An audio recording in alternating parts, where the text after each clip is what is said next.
Buenos días a todos los camaradas que se encuentran hoy presentes, dando continuidad a nuestro ciclo de formación de la Escuela de Cuadros. Hoy tenemos el descubrimiento de América, entre comillas, de 1492 o el encuentro de dos mundos, a cargo del profesor Néstor Ramírez, licenciado en Ciencias Sociales de la Universidad del Tolima, estudios en maestría en geografía, estudios de maestría en geografía y análisis de problemas económicos, políticos e internacionales contemporáneos de la Universidad Externado de Colombia. Fue integrante de la Asamblea de Delegados de la Asociación Distrital de Trabajadores de Educación ADE, integrante de la Escuela Sindical, profesor universitario y docente de la Secretaría de Educación Distrital por más de 20 años. Entonces, camaradas, damos inicio a esta Escuela de Cuadros a cargo del profesor Néstor Ramírez. Profe. Gracias. Muy buenos días para todas y todos. Para mí es un placer enorme estar aquí y tener la oportunidad de compartir con ustedes unas apreciaciones que no son ni la última palabra ni el dogma sobre ello. Son asuntos bastante controvertidos y de eso se trata. Entonces, el tema de hoy que tiene que ver con el mal llamado descubrimiento de América nos lleva primeramente a preguntarnos, ¿y eso para qué nos sirve? ¿Para qué sirve saber esas cosas? Y entonces yo les propongo un ejercicio de calistenia mental, que consiste en que ustedes van a responder a una pregunta. Tienen 5 minutos para responderla. Esa pregunta es precisamente ella. ¿Para qué le sirve la historia a un dirigente o a una dirigenta política? ¿Para qué le sirve la historia a un dirigente o a una dirigente política? ¿Para qué le sirve? Entonces, 5 minuticos, ustedes piensan la respuesta, vale cualquier respuesta. Es respetable cualquier respuesta, pero hagamos el ejercicio de pensarlo y de pronto escribirlo. Y ahora, después de los 5 minutos, compartimos unas 3 o 4 respuestas de ella para ver cómo estamos sobre el asunto, en qué estamos todos. ¿Listo? Tenemos 5 minutos a partir de este momento para ello. Y entonces, si estuviera funcionando el video y lo que tendría proyectado aquí sería la pregunta: ¿para qué le sirve la historia a una dirigente política o a un dirigente?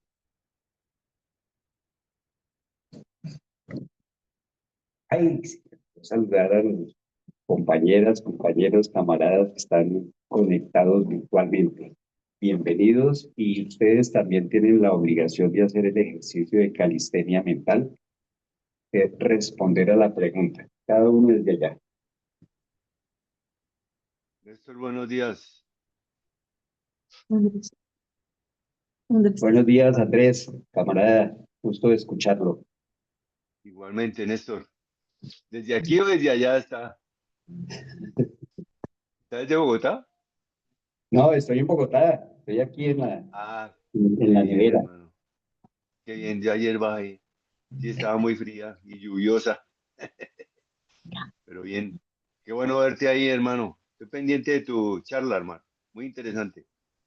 Gracias. Listo, listo, Andrés.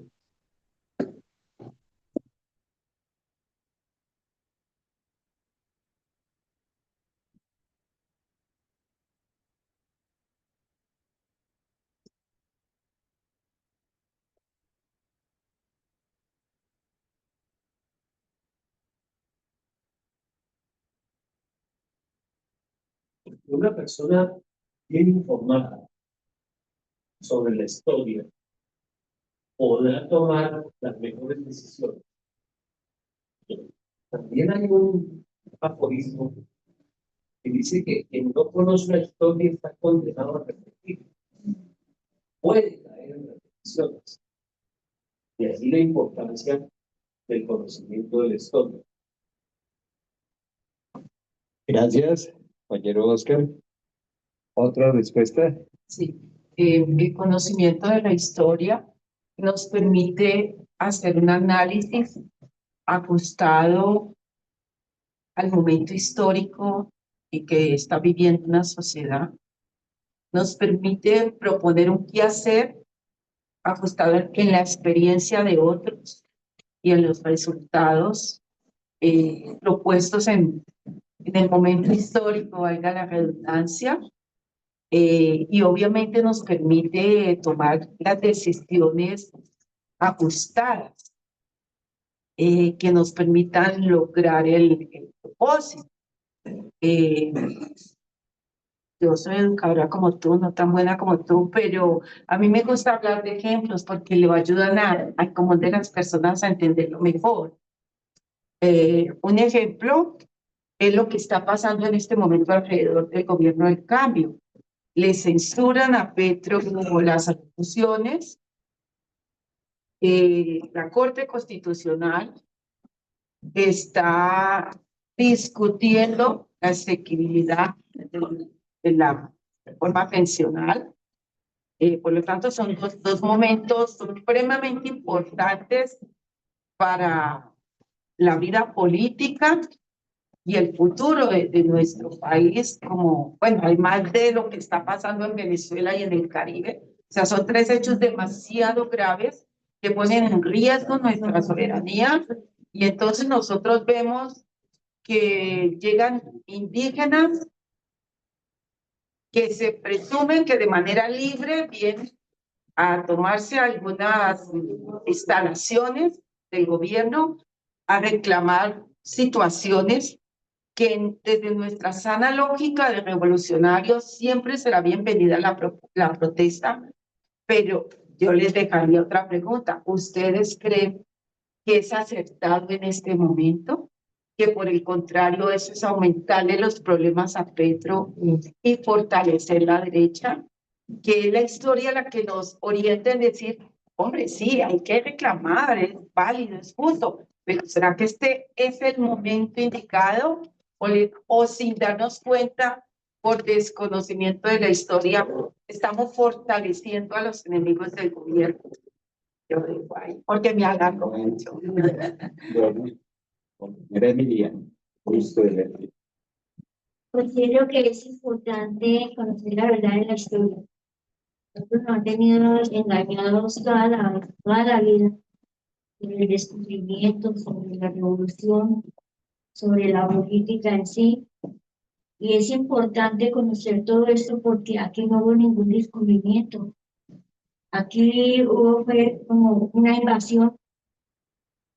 Si ustedes van al Museo Colonial, en el Museo Colonial están las rutas de los que vinieron antes de los españoles, que fueron los vikingos y los chinos. Entonces es importante tener claridad sobre la historia, porque toda la vida nos han mentido. Lo que nosotros hemos aprendido ya hoy en día pierde vigencia porque estamos viendo que las cosas no son como siempre nos las quisieron pues, meter en el foco y así nos han mantenido engañados. Y todo esto, obvio, repercute en la situación que estamos enfrentando ahorita todos los pueblos del mundo. Solo mentiras nos han hecho, incluida la misma religión, ¿no? Toda la corrupción, todo esto. Entonces, hoy, por mayor razón, hay que tener claridad en todo esto para abrirle pues, la mentalidad a la gente, para que la gente piense, para que la gente analice, para que vean toda la mentira que toda esta burguesía corrupta nos ha tenido. Gracias, Emilia. Una última intervención, Orlando. Buenos días a todas y todos. Yo sí creo que se necesita conocer la historia para conocer la evolución de la masacre y la evolución de la sociedad como tal. Adquirir los conocimientos frente a ello y aplicarlos, a esos conocimientos, aplicarlos como conocimientos previos para el desarrollo de las luchas y de las transformaciones en el momento actual y la situación actual de no solo de Colombia, sino del mundo entero. Si no conocemos la historia, seguramente no podemos aplicarla para saber qué es lo que necesitamos y cómo transformar el. Entonces, digamos que uno de los propósitos de hoy, de la sesión de hoy, es resolver ese asunto de la importancia de la historia para la dirigente o el dirigente político. Es una herramienta, y entonces ese es uno de los propósitos de esta sesión. Entonces, caminando hacia ese propósito y antes de meternos en el asunto concreto del 12 de octubre, yo hago una afirmación. La afirmación es que Colombia es una nación pobre y atrasada. Esa es una afirmación. Pero uno no puede darse el gusto de hacer afirmaciones si no las sustenta. Hay que sustentar la afirmación. Entonces yo propongo 3 criterios para sustentar esa afirmación de que Colombia es una nación pobre y atrasada.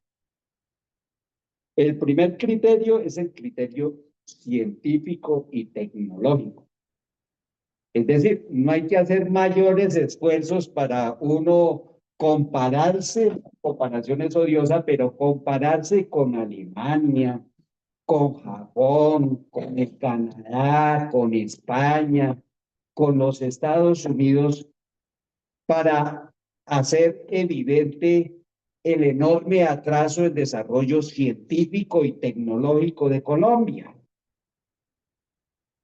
Y no es que los de allá sean más inteligentes, o sea, afirmar que los japoneses son más inteligentes que los colombianos, o que los alemanes son más inteligentes que los colombianos, o que los gringos son más inteligentes, no.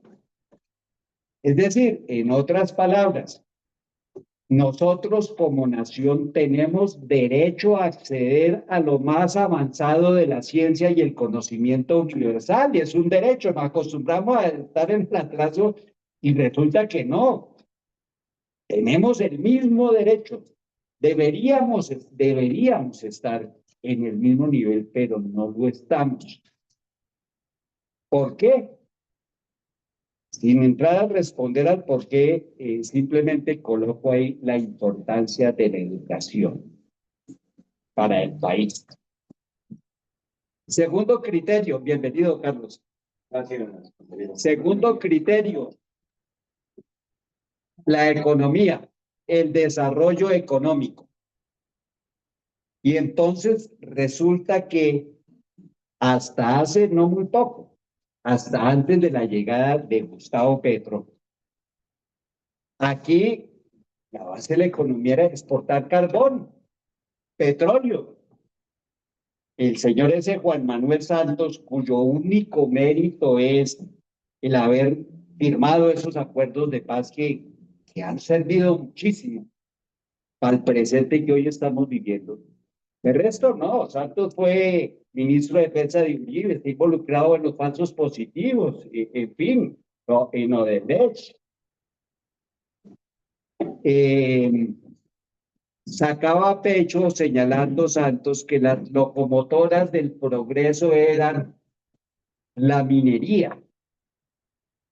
Es una cosa, así quienes dirigían el país tenían eso en la cabeza, porque es que resulta que nosotros vendemos, por ejemplo, el petróleo en crudo, el barril de petróleo en crudo, y compramos cientos de productos derivados del petróleo ante la inexistencia de una fuerte industria petrolera, agroquímica, petroquímica.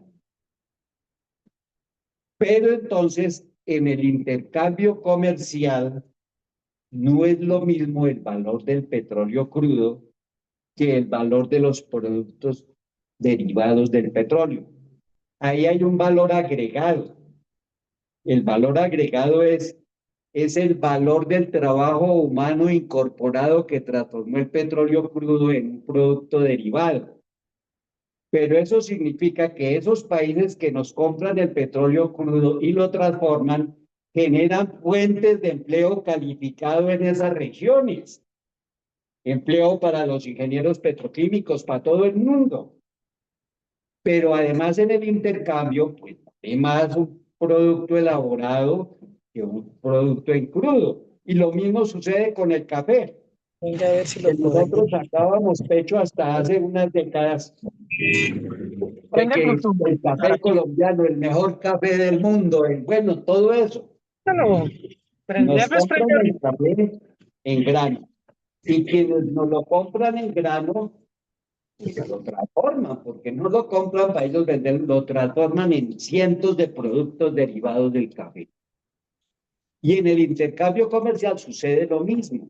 Les digo, Y está para entonces resulta que los países industrializados son ricos, entre otras cosas, por este asunto. No porque sean más inteligentes ni nada de ello. Es que transforman, industrializan, transforman esas materias primas y en el intercambio comercial salen ganando, pero al mismo tiempo allá están alimentando unos ciclos productivos en esos estados.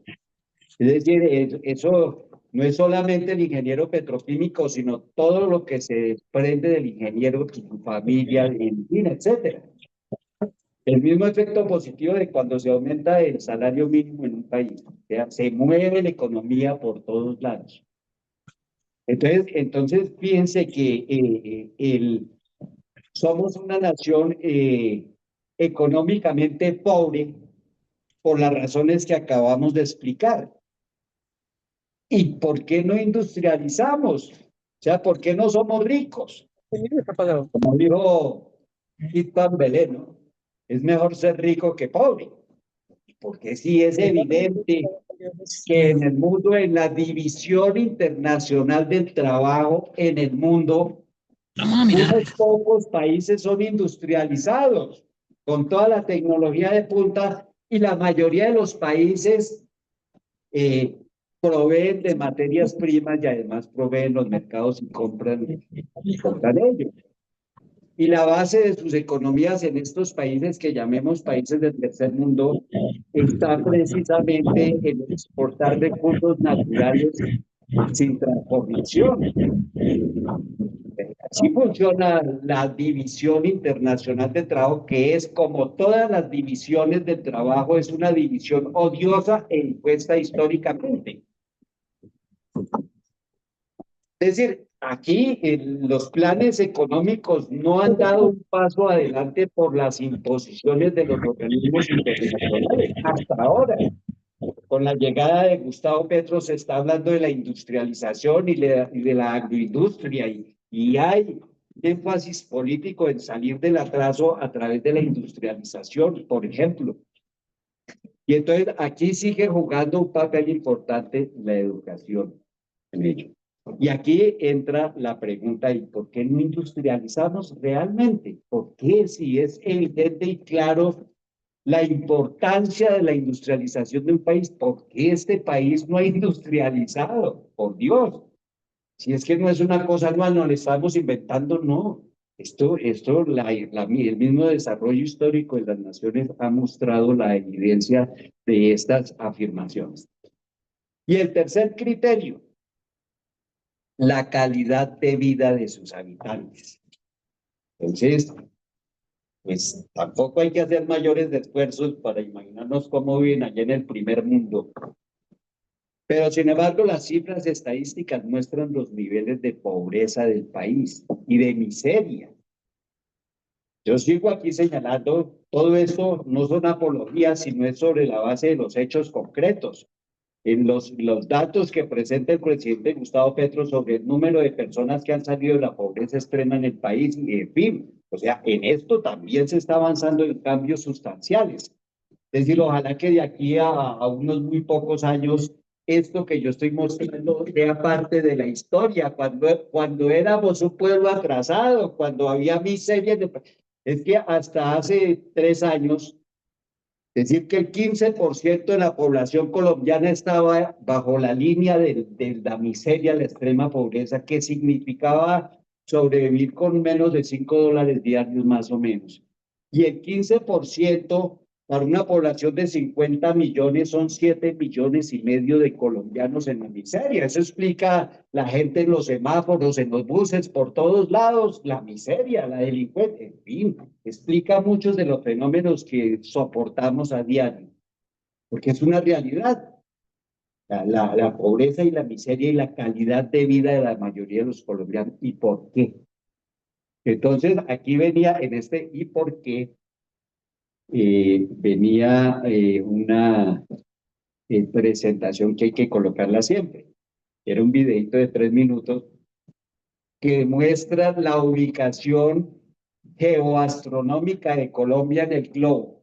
Colombia en el globo, en la zona tórrida en donde cae la mayor cantidad de irradiación solar durante todo el año, y entonces eso es un factor que estimula la biodiversidad, y entonces Colombia, uno de los países con la mayor biodiversidad del mundo, con 2 océanos, que eso tiene muchas implicaciones de orden potencialmente económico, los 2 océanos, pero además Colombia en la parte territorial, por su formación geológica, la región oriental de Colombia es rica en minerales, donde quiera que haga un hueco sale una esmeralda, carbón, petróleo, cobalto, coltan, lo que usted quiera, de la parte oriental. Y de la parte occidental, por la existencia de la cordillera central y oriental volcánica, entonces tenemos 2 valles que tienen una de las mayores fertilidades en el mundo.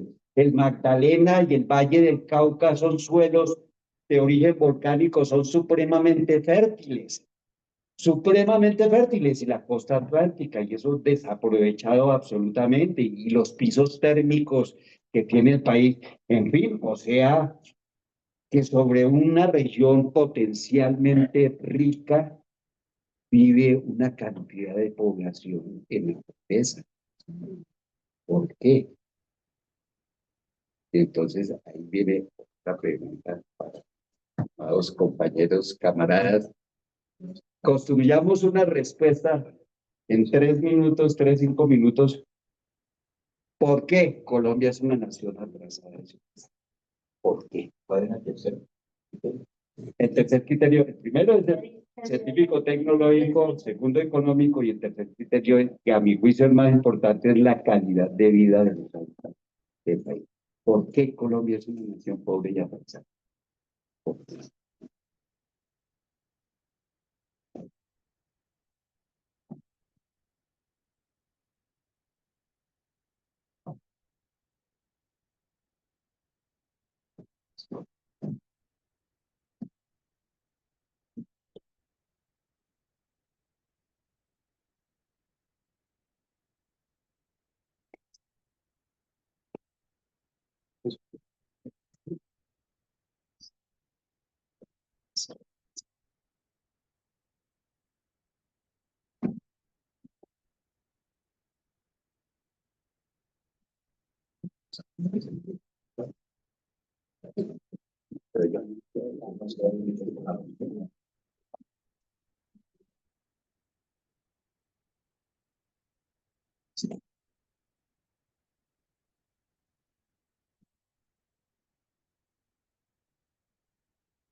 No, pensé que ya.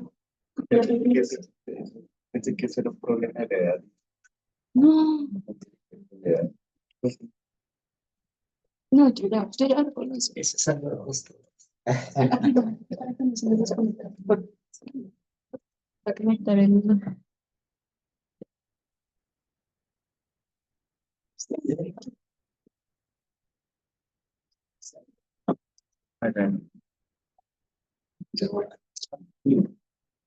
Bueno, me ayuda. Bueno, listo. Escuchamos respuestas voluntarias.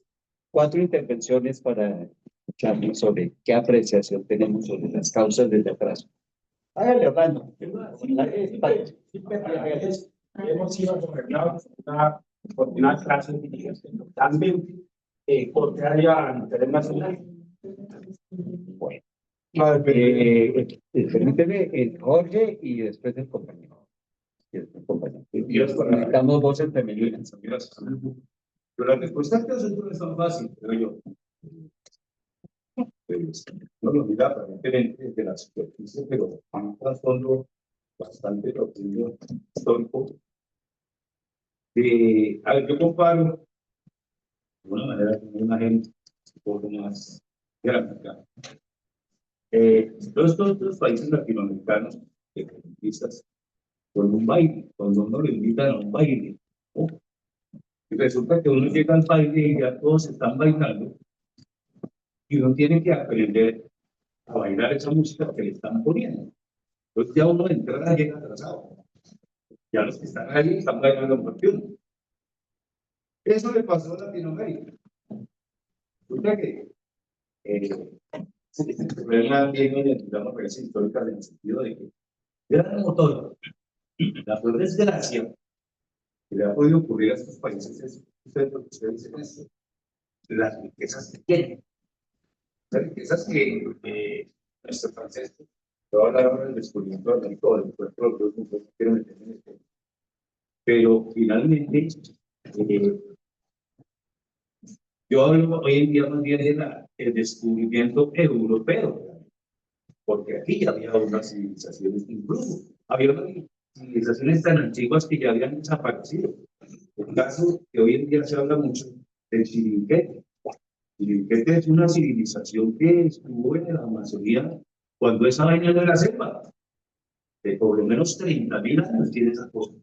Y vienen hablando de que hace 500 años un pendejo italiano bajo Julio Obrero, que convenció a la reina Isabel, entonces vino a descubrir lo que todos no conocían. Ya estaba ahí, estaba claro. Pero más allá de eso, cuando Europa llega a América, pues encuentra una serie de recursos que le van a facilitar ya un desarrollo capitalista que ellos habían comenzado.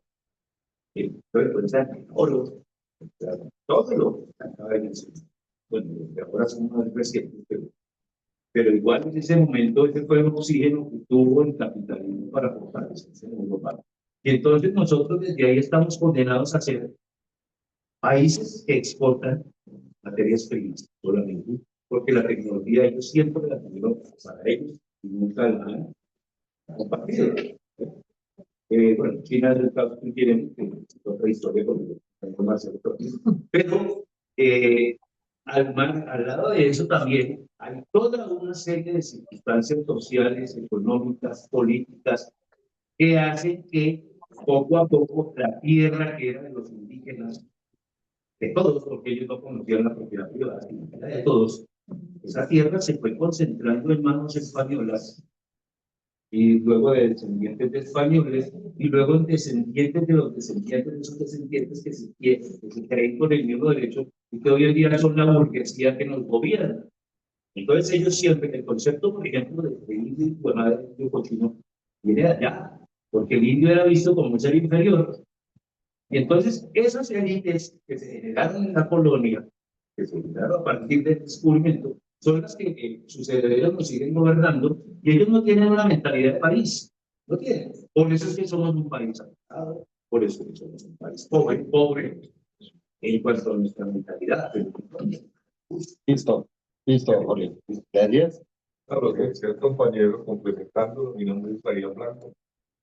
Es esa palabra dependencia que se ha generado, si vemos un paralelo a lo que es África, a lo que es América Sur y Centroamérica, somos como los conejillos de indias de estos que están más adelantados porque no han querido que nosotros como país, que en cierto momento se ha querido buscar otras alternativas de industrialización y no se han permitido.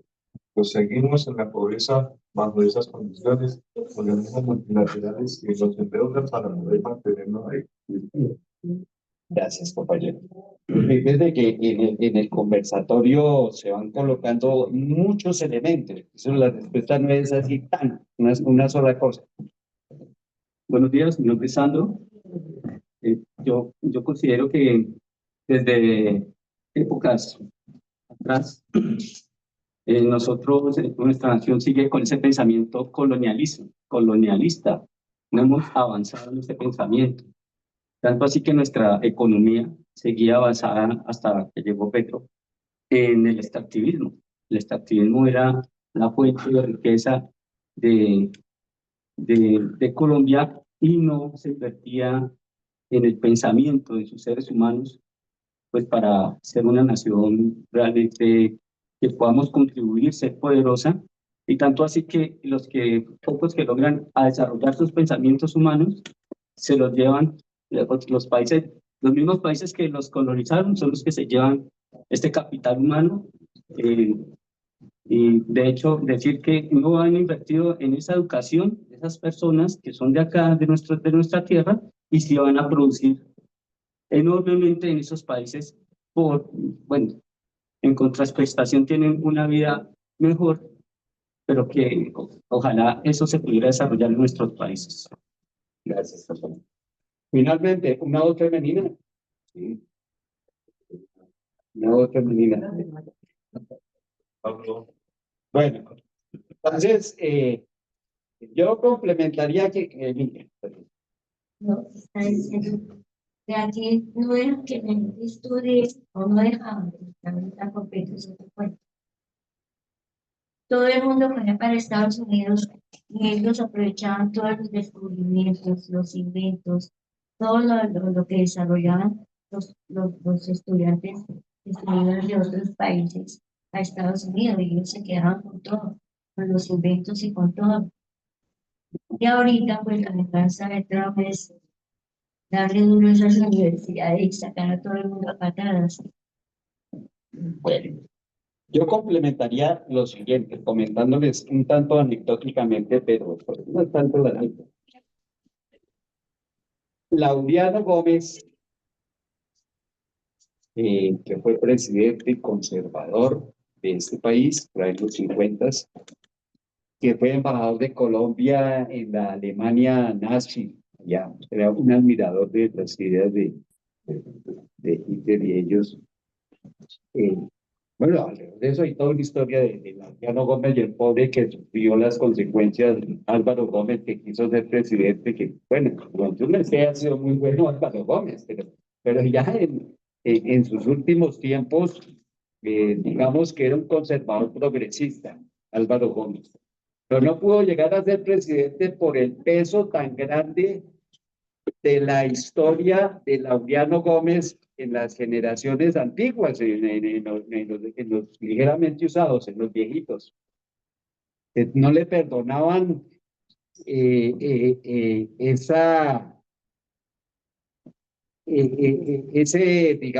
ese estilo, modo, comportamiento de Laureano Gómez que propició esa violencia de los años 40, 50 en el país. Laureano Gómez. Esa violencia que no fue con el asesinato de Jorge Eliezer Gaitán, porque el asesinato de Jorge Eliezer Gaitán fue en el marco de la violencia que se estaba viviendo. Por eso la famosa marcha del silencio impulsada por Jorge Eliezer Gaitán. O sea, no fue como dicen algunos que la violencia se inició con la muerte de Jorge Eliezer Gaitán, con el asesinato, no. Ya estaba la cosa que hay que mirarlo también, como el papel que jugó la iglesia, señalar desde los púlpitos que matar liberales no era pecado, por ejemplo, o sea, es de las épocas que tiene la historia nacional muy bien narradas desde la literatura. Ahí vale la pena leer textos como Siervos sin Tierra, con el Cristo de espaldas de Caballero Calderón. Es muy interesante leer esa época de la historia nacional. Pues bien, Laureano Gómez decía que la causa del atraso colombiano es que los colombianos son muy perezosos, muy perezosos. Hoy en día se repite lo mismo con otras palabras, es que somos muy folclóricos, dicen algunos. Pero Laureano Gómez no se quedaba ahí, de que somos muy perezosos, no. Él señalaba la razón por la que somos muy perezosos. Y es por el alto componente indígena en nuestra sangre. Claro, es una expresión de la ideología de Laureano Gómez, el racismo. Creer que los indios son perezosos y que por eso los colombianos somos muy perezosos porque tenemos sangre indígena en nuestras venas. Pero para no ser sectarios, otro personaje de la historia nacional, César Gaviria.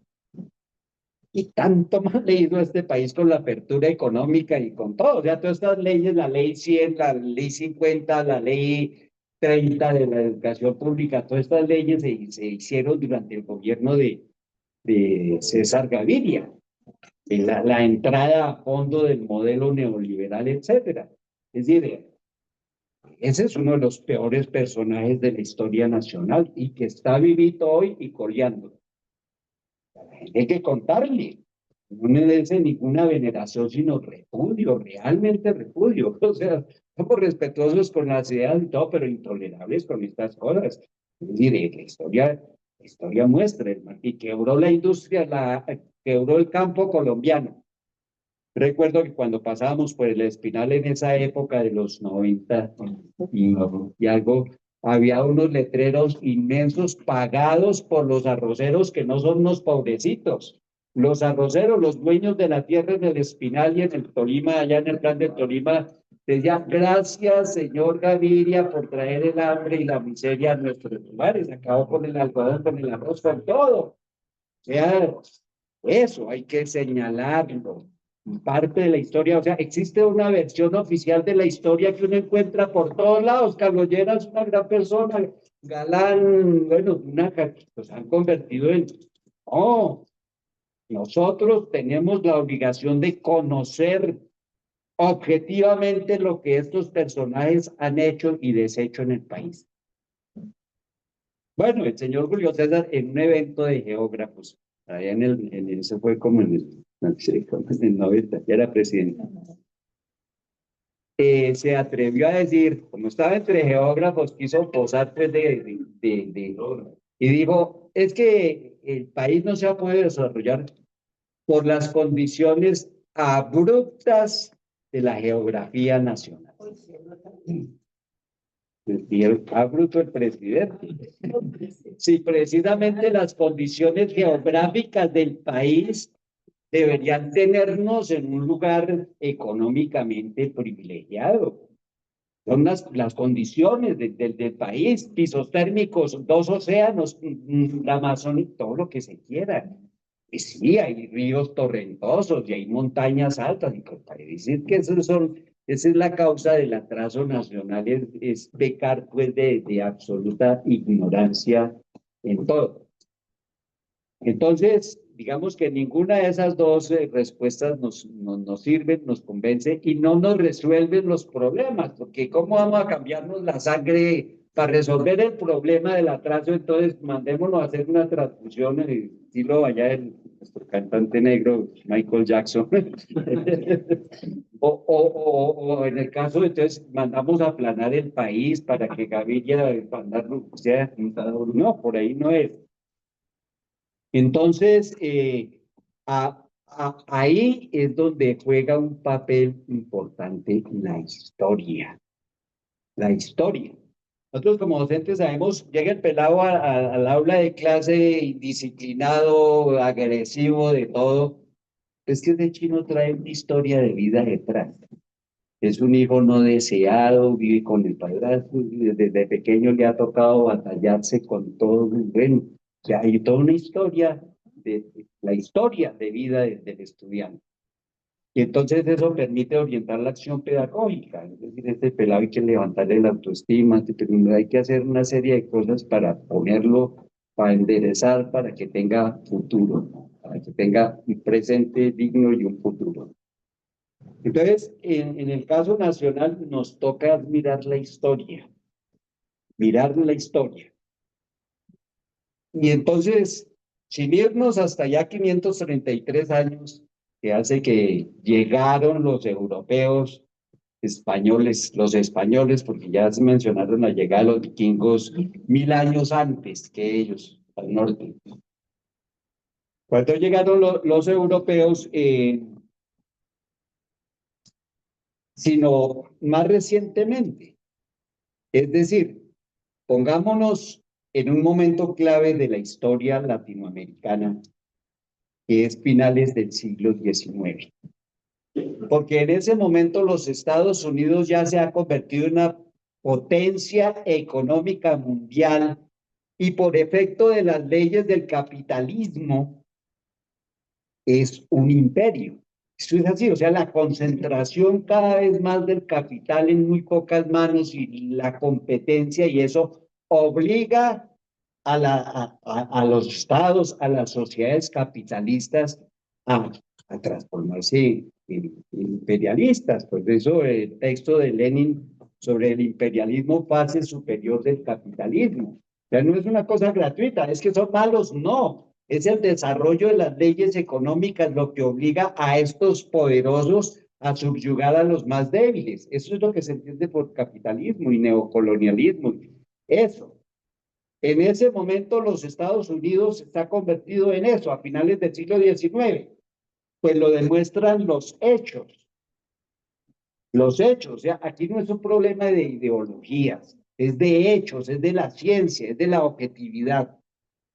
Pues nosotros no solamente por conveniencia e interés de los Estados Unidos terminó Panamá al lado de allá y todo eso, esta es una historia que hay que mirarla bien, ¿no? Ahí tú Panamá, dijo Roosevelt, Roosevelt o Eisenhower, fue Roosevelt. Ahí yo me tomé Panamá. Y los textos que hay al respecto muestran cómo la clase dominante en este país se prestó para esas componendas y todo eso. Hay mucho ahí alrededor de la pérdida de Panamá. Pero no solamente eso, de ahí para adelante la cantidad de invasiones norteamericanas en Centroamérica muestran ya la catadura de los Estados Unidos. 1928, la masacre de las bananeras en Colombia, o sea, como el presidente conservador Miguel Abadía Méndez da la orden de disparar a los soldados contra los trabajadores defendiendo los intereses de la United Fruit Company, o sea, eso es real, absolutamente real. ¿Y por qué no hay ferrocarriles en Colombia? Bueno, ya con Petro están volviendo los rieles a funcionar, pero aquí los levantaron por orden del Fondo Monetario Internacional y las agencias prestamistas internacionales y nos pusieron a comprar tractomulas y a construir carreteras paralelas a la vía férrea, etcétera. O sea, eso está, esos documentos escritos donde establecen un cierto tipo de condiciones y todo está. En 1999, estando el inútil, así lo llamó Jaime Garzón a Andrés Quito Pastrana, el inútil, estando el inútil en el gobierno, firmó un acuerdo que se llamó Acuerdo Extendido con el Fondo Monetario Internacional. El ministro de Hacienda era ese Juan Carlos Restrepo, que lo llaman de analista, quién sabe de qué cosa, porque no pudo sacar el país del atraso, pero eso especulan sobre lo que este gobierno está haciendo. Esos son los famosos analistas y expertos del fracaso. Entonces, Juan Camilo, entonces ustedes entran a Internet, Google y colocan Acuerdo Extendido Fondo Monetario Internacional y aparece el documento firmado, suscrito. Y en ese documento aparece todo lo que ha venido realizando Colombia hasta el 2023 que llegó Petro, todo. O sea, esa reforma que se hizo en el 2001, que recortó el presupuesto para la salud, la educación y el agua potable y todas las transformaciones estaban ahí descritas. O sea, era un acuerdo para cumplir. Entonces, es decir, el papel de los Estados Unidos en el desarrollo nacional es absolutamente innegable, no se puede negar. Por el contrario, hay que señalarlo en estos días. Sí, Petro habla de que Lo que le pedimos al imperio es que nos permita hablar de igual a igual, así debe ser, o sea, y nos respete la soberanía. Y estamos en un momento, lo señalaba la compañera, en un momento difícil con Venezuela amenazada, con América amenazada, en fin. Entonces, esto es para señalar, era para señalar el papel que cumple la historia. O sea, si no, los médicos y los especialistas hoy, especialistas de los buenos, señalan que cuando el problema está y usted tiene ya encontrada más o menos las causas del problema, ya el problema está resuelto hasta la mitad. O sea, si tiene ya el diagnóstico, ya ha avanzado en la solución del problema. Entonces, digamos que esa es una, pero hay otros elementos en la realidad nacional que son muy propios de la realidad nacional, como es el problema del narcotráfico, el surgimiento y desarrollo del narcotráfico en Colombia, y no solamente ha sido en Colombia, ha venido afectando las naciones vecinas que han terminado convirtiéndose en vecinas de arriba, México y todo, en lo que hoy se denomina narcodemocracias. Y digamos que hasta Iván Duque estos eran típicas narcodemocracias, típicas. O sea, la estrecha relación entre el narco y la dirigencia política nacional. Y aquí nos han echado muchos cuentos. El cuento de que el paramilitarismo surge como una respuesta ante la violencia de la guerrilla. Eso relativamente puede ser cierto. Pero resulta que el interés de los o sea, los ejércitos paramilitares eran narcos. Así Carlos Castaño en sus discursos decía que no, ellos eran puros, pero la familia Castaño demostró ser puros narcos. Es decir, ahí hay un negocio, y la política de acercamiento de la fuerza pública nacional y el Estado Nacional con ellos para combatir a Pablo Escobar inicialmente no fue Pablo Escobar, inicialmente crearon el MAS en el Magdalena Medio, muerte a los secuestradores, para librar una pelea frontal contra la FARC, y lo sacaron. O sea, el paramilitarismo se tomó el Magdalena Medio, La Dorada y todo eso, Puerto Boyacá, y todo eso escabroso. Para esas épocas, escabroso el paramilitarismo. Pero eran ejércitos de narcos. Y hoy tenemos ese problema así. O sea, el negocio tan rentable que sigue siendo el negocio del narcotráfico. Y esa relación que se dio con el Estado Nacional, con el político de todo. Y aquí yo hago un paréntesis para una nota al margen sobre algo que también es controversial, inclusive en el seno nuestro, en nuestra organización política, pues porque tenemos que controvertir. Somos diferentes, tenemos que controvertir, tenemos que aprender y seguir desarrollando el método marxista, de la crítica, la autocrítica y la discusión y el debate y todo eso tiene que ser así. Aquí no hay verdades únicas, ni dogmas, ni nada. Precisamente el marxismo es la negación del dogmatismo, y el método del marxismo es para el debate. Entonces, ¿qué es lo que yo traigo a debate? Es que nos tocó a los estudiantes colombianos enfrentar a un ministro de Educación nombrado en el gobierno de Misael Pastrana, que fue un gobierno que a todas luces fue el resultado de un fraude electoral. Es el primer elemento, en 1970, fraude electoral. Carlos Lleras Restrepo coloca ahí a Misael Pastrana para que no fuera el viejito Gustavo Rojas Pinilla el gobernante. Todo eso hace parte de la historia nacional. Y entonces Misael Pastrana nombra como su ministro de Educación a Luis Carlos Galán Sarmiento. Lo nombra como ministro de Educación, el joven, en ese momento era el ministro más joven de Latinoamérica. Y entonces él, muy juiciosamente, aplica la propuesta norteamericana para la educación, en la educación superior. Y se desata uno de los más gloriosos movimientos estudiantiles en Colombia, que derrotó al gobierno, que tuvo como dirigente a nuestro camarada secretario Marcelo Torres, el dirigente reconocido por sirios y troyanos. Dirigió esa gesta estudiantil de 1971, enfrentando la propuesta que venía ya del plan ATCOM para la educación, se llamaba eso. Bueno, entonces aquí sí, asesinaron a Luis Carlos Galán Sarmiento y eso es malo, malísimo que hayan asesinado a Galán y que asesinen a cualquier ciudadano colombiano, eso es malo. Pero nos lo convirtieron en un prócer, lo comparan con Gaitán, un prócer. Y la organización política que él creó se llamó Nuevo Liberalismo porque recogía la esencia de lo que estaba en ese momento en moda y no tanto moda, era la propuesta del capitalismo frente a su crisis recurrente que se llama neoliberalismo. El neoliberalismo es una respuesta a la crisis del capitalismo. El capitalismo tiene esa enfermedad congénita, que es la tendencia a la caída de la tasa de ganancia. Tienen ese problema.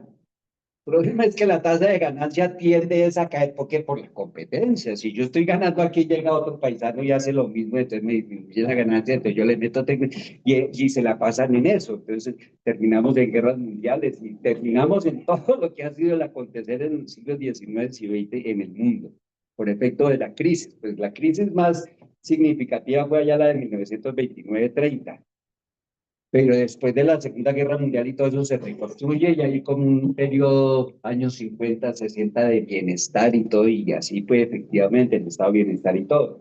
Pero se llega a finales de los 70 y llega la crisis nuevamente, o sea, la competencia entre las naciones poderosas capitalistas. ¿Sí? Y en eso estaban los Estados Unidos, en esa pelea estaba mal parado, enfrentando al Japón, enfrentando mal. Entonces de ahí nace la iniciativa para las Américas, el plan Bush para las Américas, el consenso de Washington, el modelo neoliberal, la privatización, la venta de las empresas públicas, principalmente las rentables, que tienen que ver con los energéticos, con las telecomunicaciones y con todo eso. La privatización, la apertura económica, o sea, todo para resolver el problema de los Estados Unidos, principalmente aquí en este lado, pero es para resolver el problema de la crisis del modelo capitalista. Y ahorita estamos en medio de una crisis. Eso no es gratuito, las guerras y todo, y el afán de tomarse el petróleo de Venezuela, en fin. Pues bien, entonces esto era para señalar.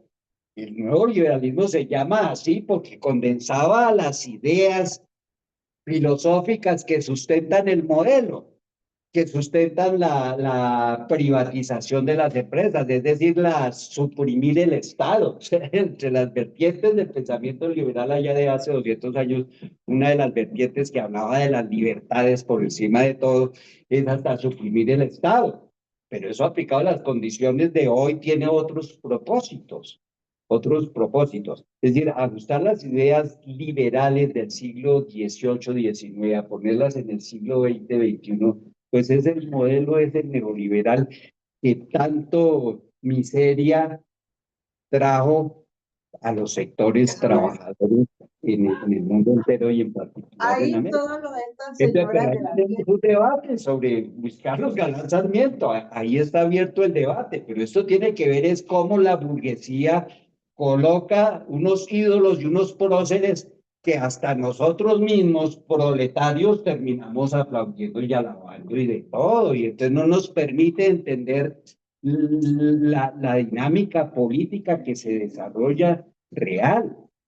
Y en cambio sí se invisibiliza a las personas, hombres y mujeres que por este país han hasta entregado su vida. ¿Por qué no se habla de Francisco Mosquera en este país? Porque no se reivindica el nombre de Pacho Mosquera y la validez hoy en día la validez de la propuesta política de esta modesta organización política que es el Partido del Trabajo de Colombia.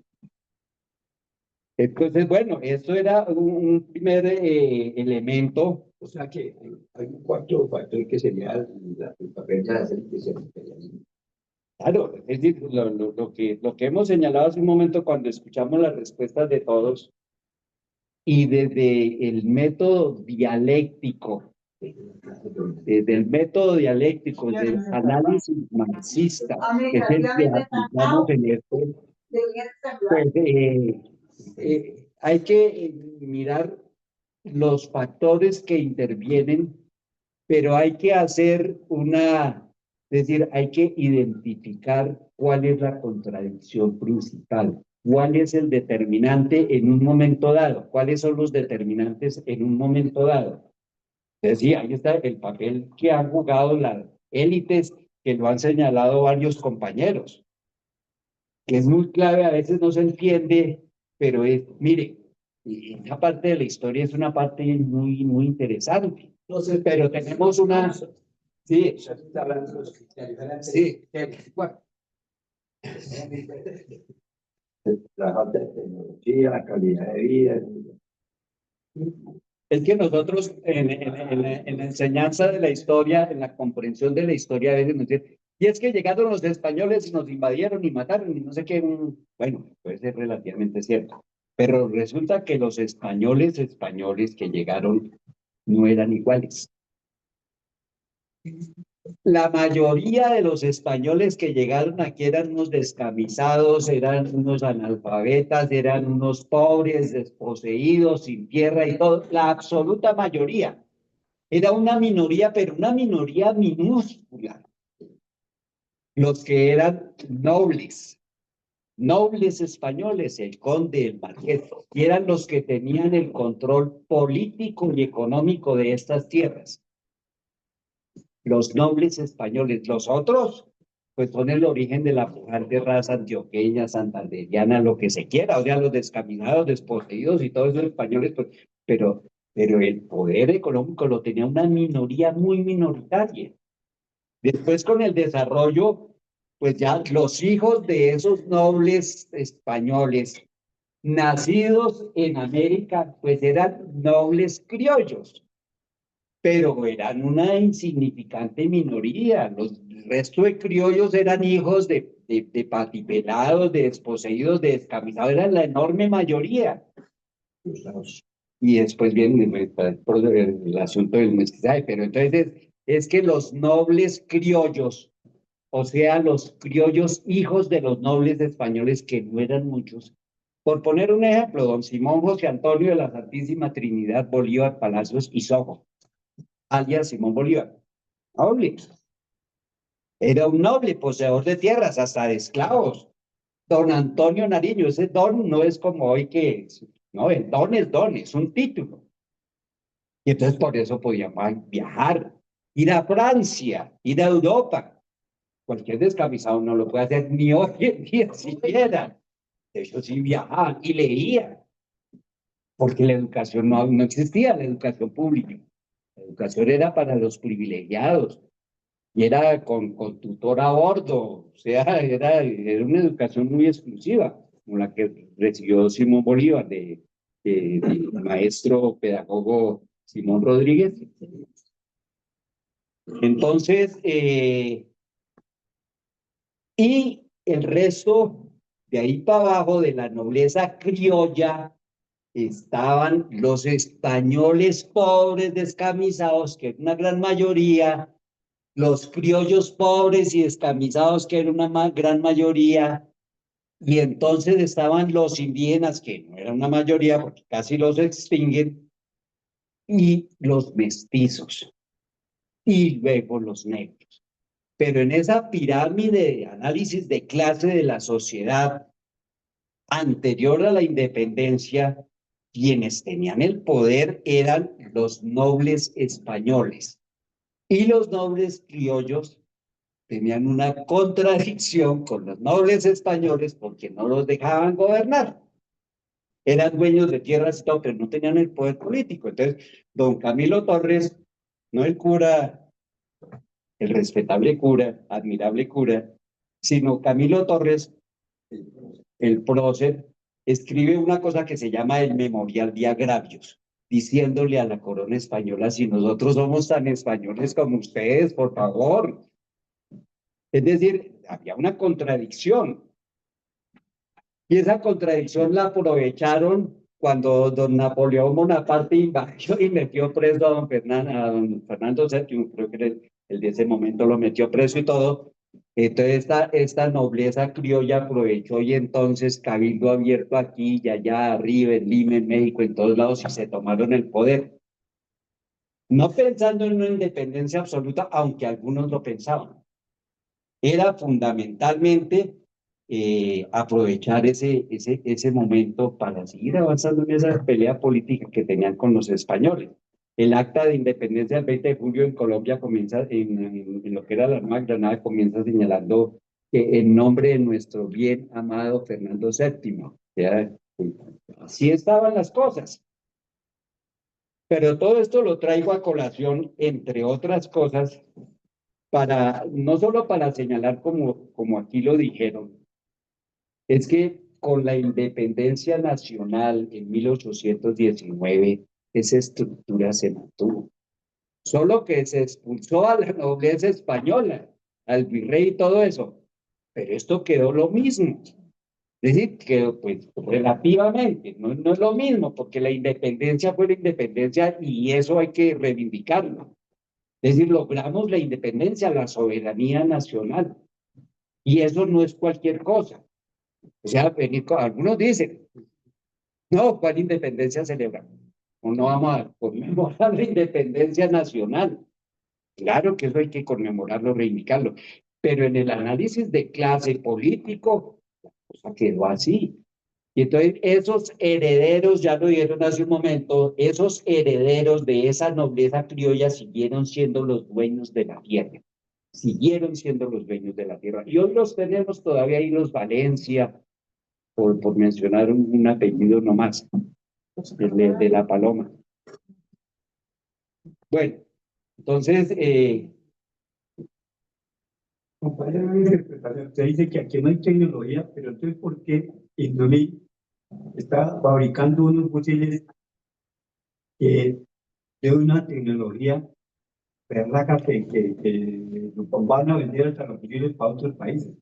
Entonces, ya no nos deja. sí, no, usted tiene razón en cuanto las apreciaciones así de radicales no dan espacio. Ya, digamos que no es que no haya tecnología en Colombia, por supuesto que hay tecnología. Y ha habido lugares donde se han desarrollado altas tecnologías. Un ejemplo, en el Hospital de la Ortúa, en materia de medicina, o medicina por ahí en el Valle. No, aquí hay tecnología. Pero comparativamente con el Japón, con Alemania, con cualquiera de esos países, estamos todavía muy atrás. Tenemos tecnología, por supuesto. Entonces, esas radicalidades no todo es blanco y negro. Lo mismo las negaciones de que cuál independencia. ¿Cuál independencia? Pues sí, estamos sometidos a los gringos y lo que se quiera, pero el hecho histórico del 7 de agosto de 1819, eso hay que reivindicarlo como el nacimiento de la nación colombiana y la independencia nacional. Entonces, eso nos da pie, por ejemplo, para entrar al tema. Eso parte del siglo XIX. Sí, claro.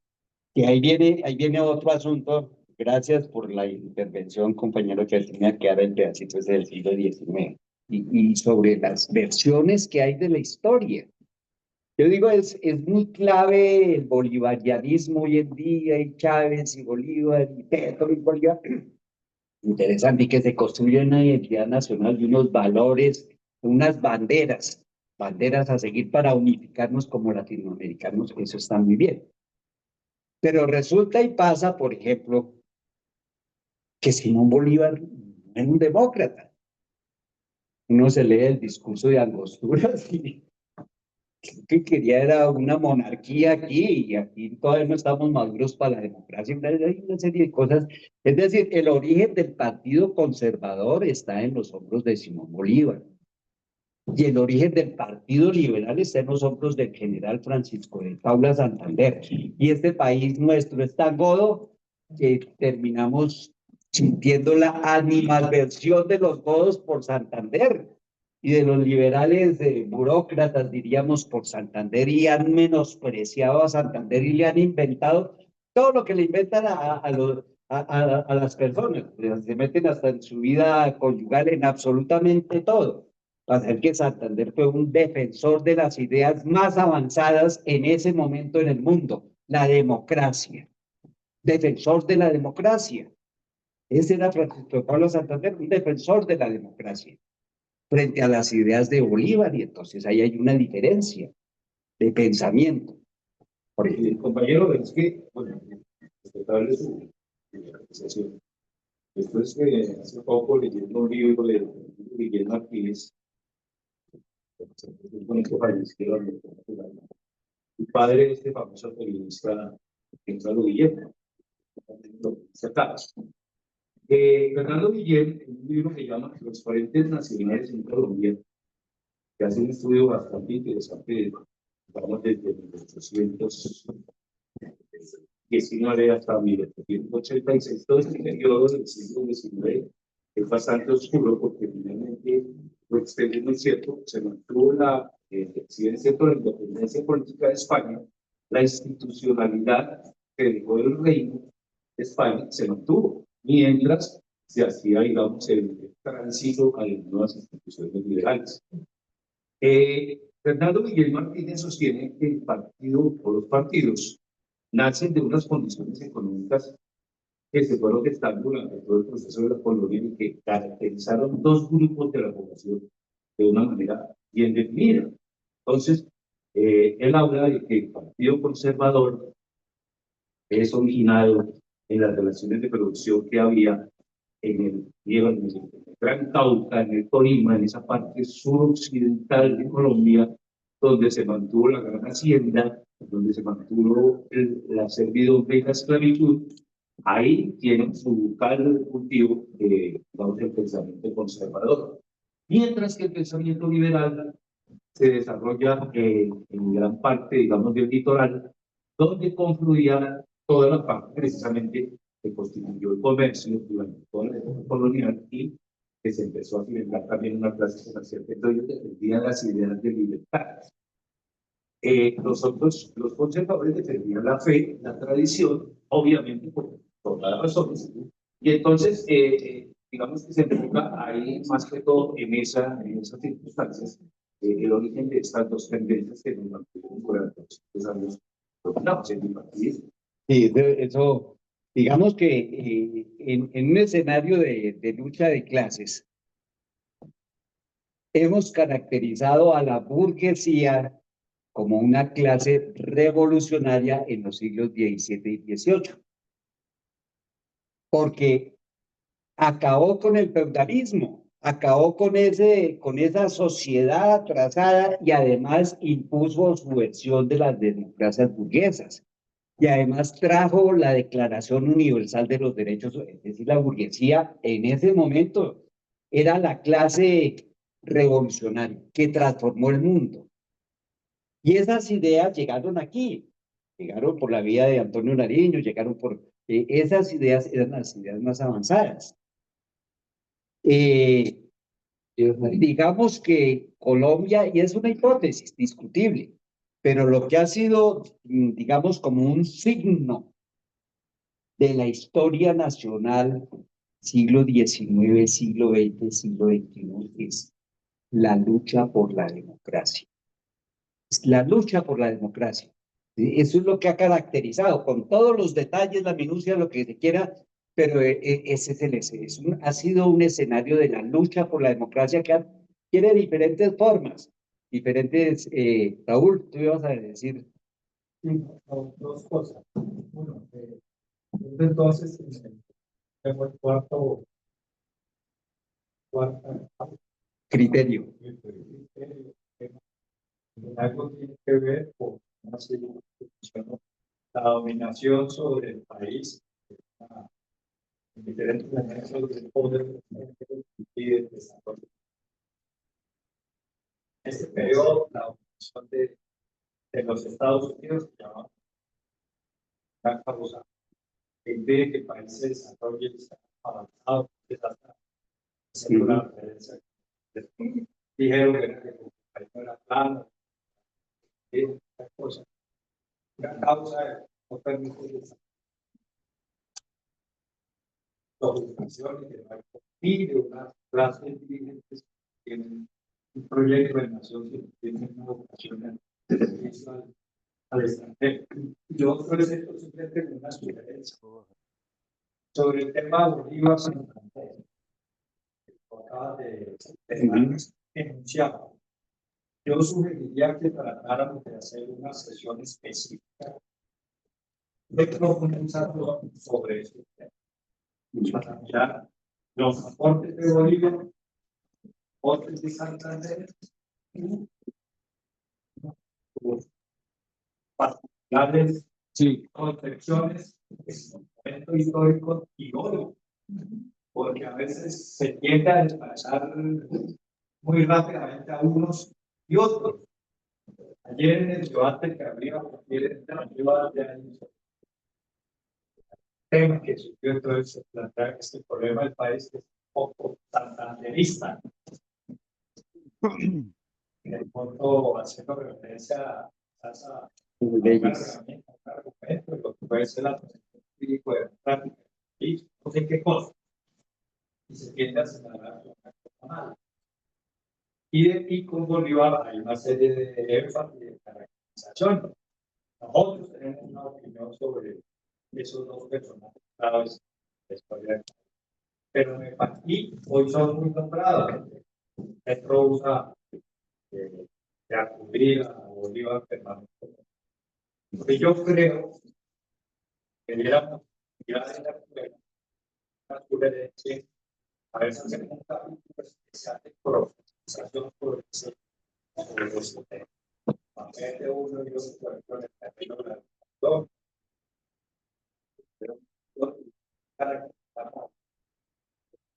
Para que no quede, pues importante, porque la charla no vamos a poder profundizar todo, pero sí como una sugerencia para la escuela, una profundización y un debate.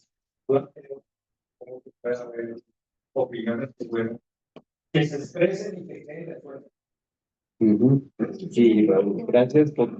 Sí, sí, pues las cosas.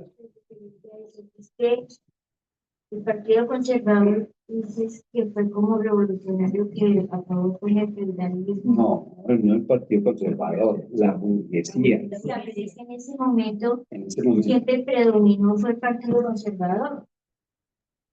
No, precisamente en Europa fluían las ideas liberales. En Europa fluían las ideas liberales. Por eso la Revolución Francesa y en Inglaterra y todas las revoluciones democráticas burguesas eran las ideas liberales. Pero aquí, como lo han señalado varios, viendo Raúl aquí, y alguien hace un momento señalaba sobre las relaciones sociales, económicas de sometimiento, de servidumbre y todo en gran parte del territorio nacional y el papel de la iglesia y todo. Es decir, este país era conservador en la práctica.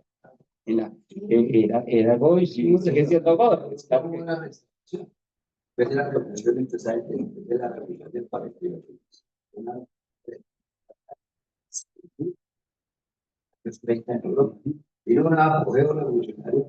Napoleón liberó Europa de todas las cartas feudales, que tenía una restauración de Europa en 1871.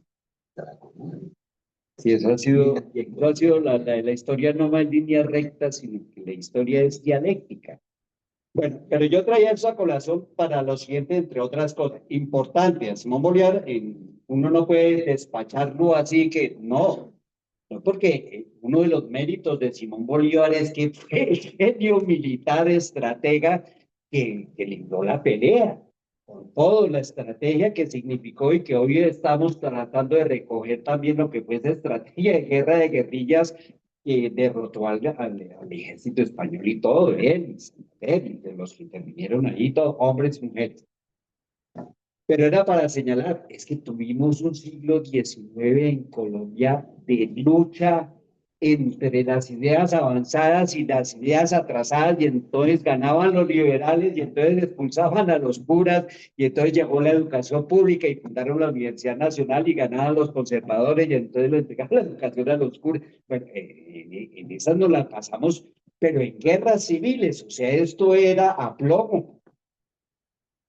Y entonces tuvimos allá en el 50 un momento liberal, el liberalismo que llaman radical. Yo todavía lo de radical, pues había que verlo, el adjetivo radical como una cosa positiva, pero parece que nuestra nación coloca es como si esa época hubiera sido radical, o sea, extremosa. Y no, era el pensamiento liberal puesto ahí, y entonces se acabó la esclavitud hasta el 51, y en fin. Pero vino en ese desarrollo de la lucha de clases, vino la Constitución, vino que en 1886 se impone una constitución política al servicio de los intereses de los terratenientes, de la Iglesia Católica, del Partido Conservador, etcétera, constitución que fue hasta 1991. Pero también lo que quiero enfatizar es que mientras tanto, los Estados Unidos se están transformando en una gran potencia imperialista, y nosotros llegamos a finales del siglo XIX como puede estar una nación que se la ha pasado es en guerra. Atrasados. O sea, no es una cosa ni ideológica, ni racial, ni nada, son las condiciones materiales. Es como para señalar otro ejemplo. Los españoles que llegaron aquí en 1492 era una sociedad muy atrasada comparada con Inglaterra o con otras sociedades europeas. ¿Por qué razón? Porque es que llevaban 700 años peleando contra los moros, contra los árabes. 700 años peleando. Entonces los que nos llegaron aquí eran expertos en guerra, eran guerreros, tramposos, peleadores, bravucones, lo que sea, pero no tenían técnicas de cultivo ni de nada de esas cosas. Eran guerreros. Mientras que la latitud del norte de Europa y todo eso, allá en Inglaterra, que llegó a los Estados Unidos en 100 años después de lo que sea, pues son la expresión de unas sociedades un tanto más avanzadas y todo. O sea, son las condiciones materiales concretas las que explican el por qué unos desarrollos o no de otras sociedades. Sin determinismos, o sea, no puede haber determinismos. Que lo que plantea Gaviria de hablar de las condiciones de la geografía nacional, eso se llama un determinismo. No. Miren, les pongo un ejemplito. En 1492, cuando llegaron los españoles acá, las sociedades asentadas en América, las culturas indígenas más avanzadas, y avanzadas eran avanzadas, estaban arriba, estaban en Centroamérica, los mayas, estaban aquí en el territorio de lo que hoy es Bolivia, Ecuador, los incas estaban arriba en lo que hoy es México, los aztecas, culturas avanzadas, realmente avanzadas en las técnicas de agricultura, en todas las técnicas que hoy es obligatorio volver a ellos. Porque ellos tienen un conocimiento que la cultura occidental no nos ha permitido, y es el conocimiento del territorio, del entorno, de las raíces. Es la relación sociedad humana-naturaleza, y no separado como la ciencia moderna nos lo coloca de espalda. O sea, pues, el tema que tenemos hoy de la posible extinción de la especie humana por el mal manejo de los ecosistemas, de la naturaleza, de la Pachamama, de la tierra, etcétera. Entonces, llegamos a finales del siglo XIX en esas condiciones, y llegamos también a la necesidad de hacer un receso, estirar las piernas y todo eso, y en 15 minutos le metemos al tema. Ahí sí, dentro de 15 minutos le vamos a meter al tema del 12 de octubre de 1492. Jesús.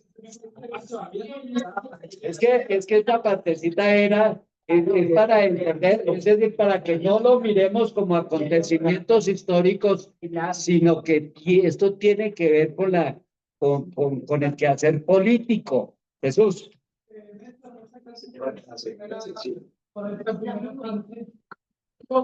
Yo quería, para que la respuesta van a ser un bloque, porque encuentro como una especie de contradicción en el concepto progreso y avance, sobre todo por esta última vez que acabas de desarrollar. Pero que los temas no eran homogéneos, tú lo explicabas un poco, también hay una contradicción entre la lógica que se quiere crear en el anacronismo, en el materialismo histórico, que también aquí había una serie de prácticas, tanto patriarcales, violentas y demás. Pero acabas de decir algo que es que ya eran sociedades o civilizaciones, si se quiere, avanzadas. En una especie de unos conocimientos muy significativos. Pero entonces después ha desarrollado durante esta primera parte la idea de que somos una sociedad atrasada, ¿cierto?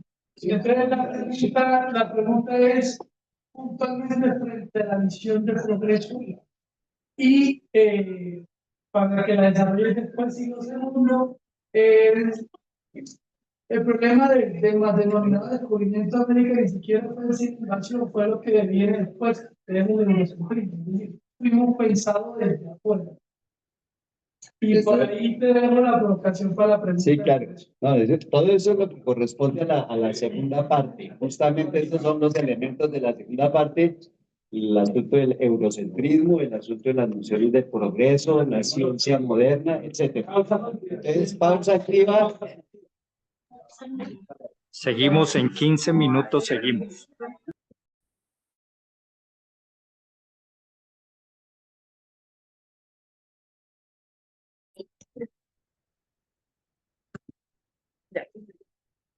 Tenemos aquí sobre el escritorio un texto que se llama La resistencia civil en el Senado. Cuando tuvimos a nuestro compañero Jorge Santos, expresidente de la Unión Sindical Obrera de los Petroleros, era nuestro senador. De esta modesta corriente política teníamos nuestro senador que se atrevió en una ocasión a quemar la bandera de los Estados Unidos en el Senado. Eso fue un escándalo porque eso la derecha aquí inmediatamente le pidieron disculpas al imperio y que, bueno, eso, pero fue un hecho histórico muy significativo.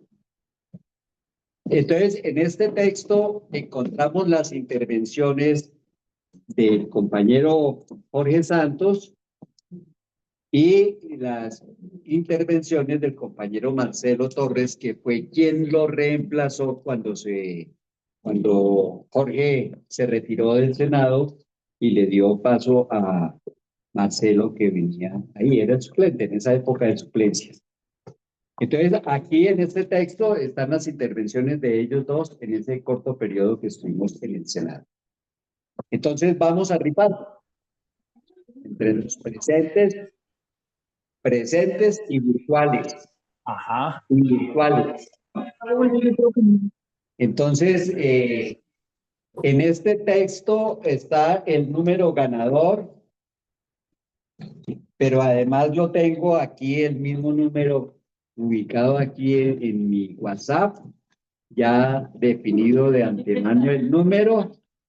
Entonces, el número es de 1 a 40. De 1 a 40. Entonces, vamos a escuchar a cada uno de los presentes, tanto virtualmente como presencialmente. Números. Entonces, Lucy dice aquí número 27. ¿Cómo se da? Ya de una de... Va a apropiarme de una hojita tuya. Dale. ¿Sí? ¿Qué, mami? No, vamos a escucharlos todos los números, y al final decimos, miren, el número es este. Entonces, vamos a comenzar con los compañeros virtuales. virtuales. Entonces, Naticas, virtualmente, que cada uno vaya diciendo un número y yo los voy a registrar aquí. Listo, entonces dice acá Lucy. Lucy, ¿qué número? Lucy dijo 27. 27. ¿Quién más? Escriban en el chat. Sí, ya. No solamente he escrito Lucy y Paola. Bueno, Lucy, Paola, ¿qué número? 27. ¿Las dos? Ah, Esa ya, Lucy, Lucy, Paola, Paola. 27. Bueno, aquí vamos a comenzar, compañero. 35. 35, el compañero, ¿cómo se llama el compañero? Ah, de una vez, nos vamos a decir el nombre, con eso nos vamos familiarizando nosotros aquí. ¿Quieres tengan el libro, no? Fernando. 22. Kiko. Orlando.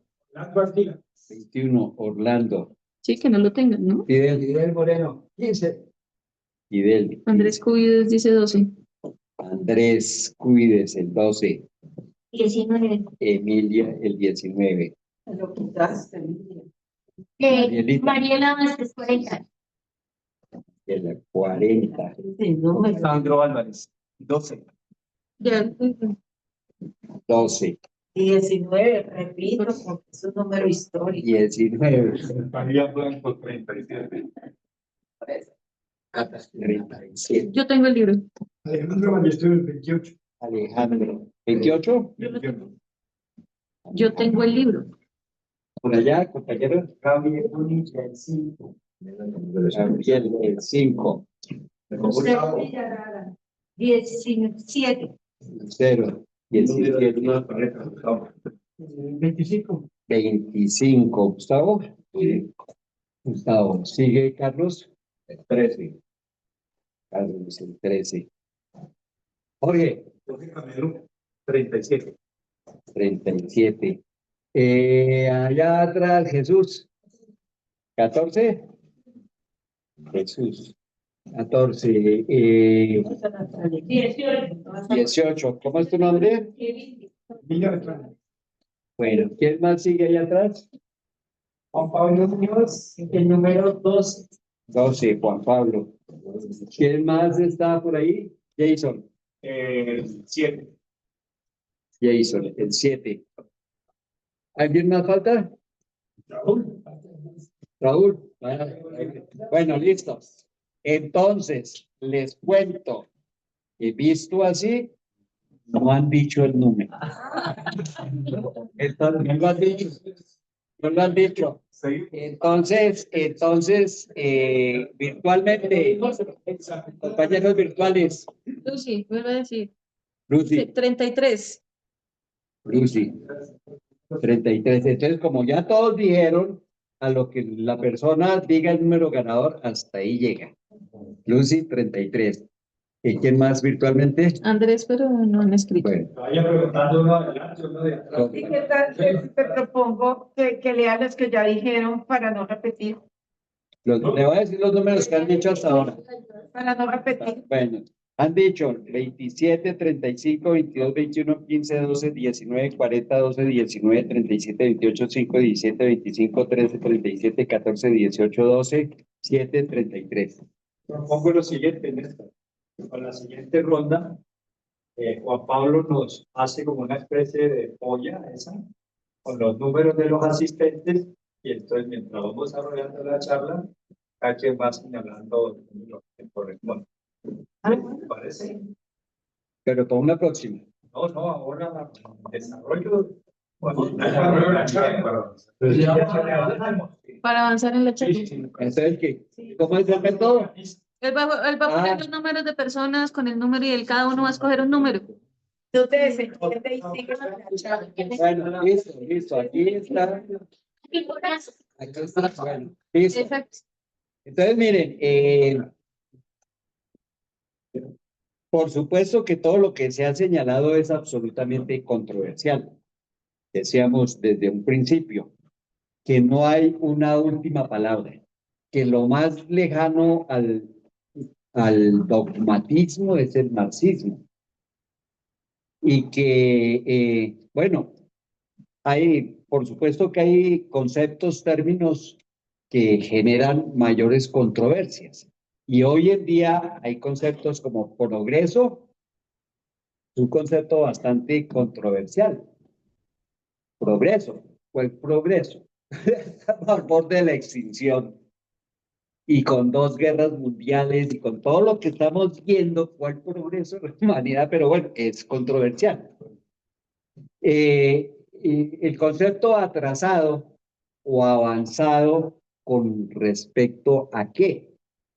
Entonces, yo volvería a plantear muy hipotéticamente los mismos criterios, es decir, desarrollo científico y tecnológico tiene sus fronteras del conocimiento. Entonces, ¿estamos o no en las fronteras del conocimiento? Eso podría servirnos para indicar un avance o un retroceso frente a las fronteras del conocimiento, lo que tiene que ver con ciencia y tecnología, o lo que tiene que ver con la economía. Lo mismo, es decir, la economía medida en términos de ¿cómo se llama? La entrada o salida del, digamos, la balanza comercial, por ejemplo. Es decir, ¿qué compramos, qué vendemos y el saldo de ello? Pero eso revertido también en los escenarios de los círculos productivos de la nación, si hay círculos productivos, es decir, donde hay, por ejemplo, el oleoducto que está construido de caño limón allá en los llanos y que es un tubo que transporta todo hasta Tolú y de ahí al buque, y eso no genera mayores procesos de encadenamientos. Que otra cosa es, por ejemplo, la industria agropetroquímica que recibe la materia prima y entonces aquí genera empleo de ingeniero, el no sé qué, el transportador que transportó de aquí a allá, se generan unos circuitos productivos, ¿sí? La industria. Lo que hacían con el carbón, sacarlo a cielo abierto allá en el Cerrejón, echarlo en el vagón y en el buque, contaminando absolutamente todo, pero no generaba procesos productivos, mientras que ese carbón llega por allá a Alemania, por ejemplo, a alimentar la industria siderúrgica de esos países y nosotros comprando acero inoxidable a esos países, porque el acero, la industria nuestra siderúrgica todavía está muy pobre. No se dejó progresar nunca Valderrío ni nada de eso. Bueno, ahí está en simientes. Es decir, pero sigue siendo controversial. Como lo planteó la ministra del Medio Ambiente, creo que fue una de las primeras ministras, que la economía hoy en día no, o sea, la economía vista desde el punto de vista de los modelos económicos predominantes, pareciera que considerara que los recursos son infinitos y no ha considerado que es todo lo contrario. Es decir, son finitos los recursos, o sea, la economía, eso tiene un término, pero es decir, el dichoso desarrollo económico no hay tal. O sea, el desarrollo económico, por eso hoy se habla de crecimiento. De crecimiento es el término, ¿sí? De crecimiento. Y hoy hay todo un debate sobre si el desarrollo sostenible, ¿qué es? ¿Cuál desarrollo? Cuando se habla de desarrollo sostenible entre los ambientalistas, la primera pregunta es ¿de cuál desarrollo estamos hablando? Entonces hay algunos teóricos que hablan del desarrollo a escala humana. En fin, o sea, aquí hay una serie de conceptos muy controversiales y hoy en día hay una propuesta que se viene denominando las epistemologías del sur. Epistemología es un concepto que se refiere a la validez del conocimiento científico.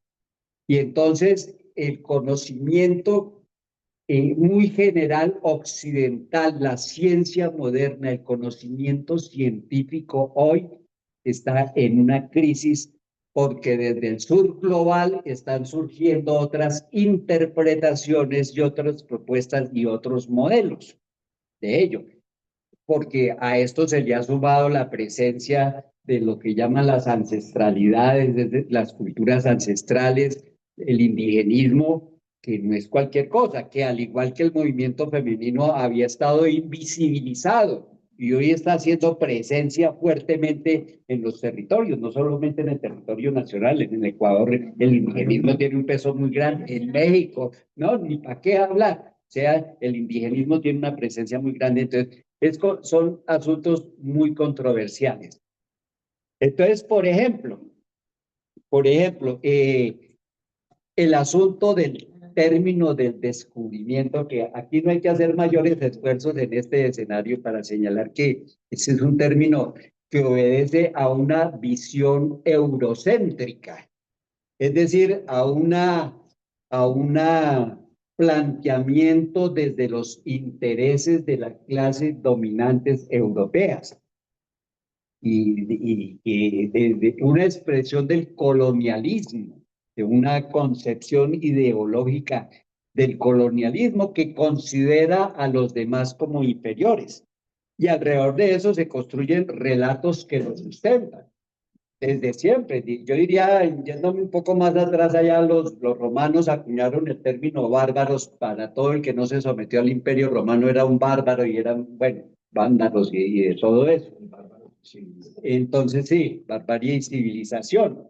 Entonces, por ahí, pero sí vale la pena,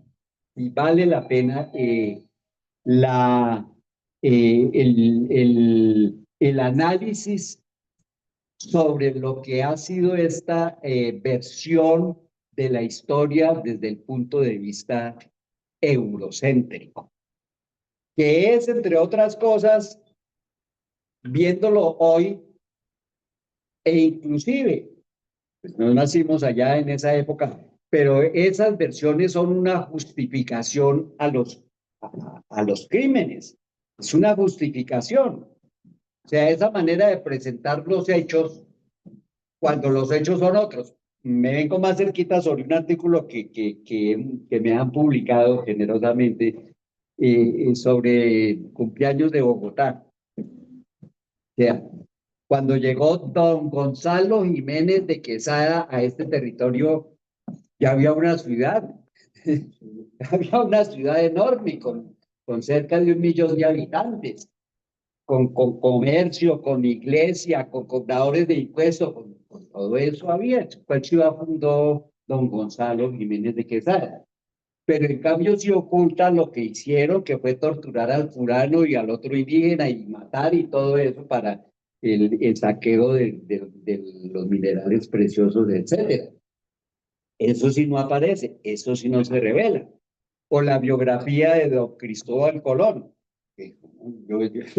Mira, pues sí, uno entra a internet y lo manda a uno a las biografías que todos conocemos, que nació en Génova, que no sé qué, pero también con esta cuestión de los algoritmos, si se desvía uno un poco y va a mirar otras versiones alternativas igualmente fundamentadas y todo, don Cristóbal, un personaje muy malo, perverso en su manera, no solo propició el esclavismo, propició el exterminio de las comunidades indígenas, y, en fin.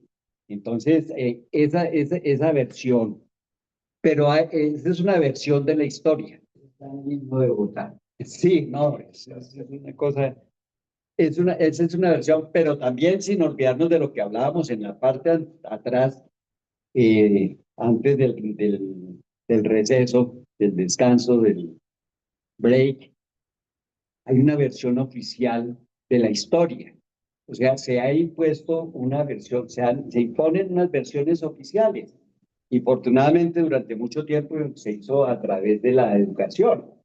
Es decir, los profesores de ciencias sociales enseñábamos cosas a veces sin hacernos la crítica o la crítica. Yo hago aquí un comentario anecdótico. Alguna vez haciendo investigación encontré por allá en un municipio en el Tolima una biblioteca con unos textos viejísimos, libros, y oh, emoción, eso fue lo que yo vi cuando estaba en el bachillerato, imagínense, hace muchas décadas. Entonces, y como en esa época todos estudiamos con los mismos libros en todo el país, la mayoría eran textos del hermano Justo Ramón. Y geografía, gramática, todo, editorial, voluntad o algo así.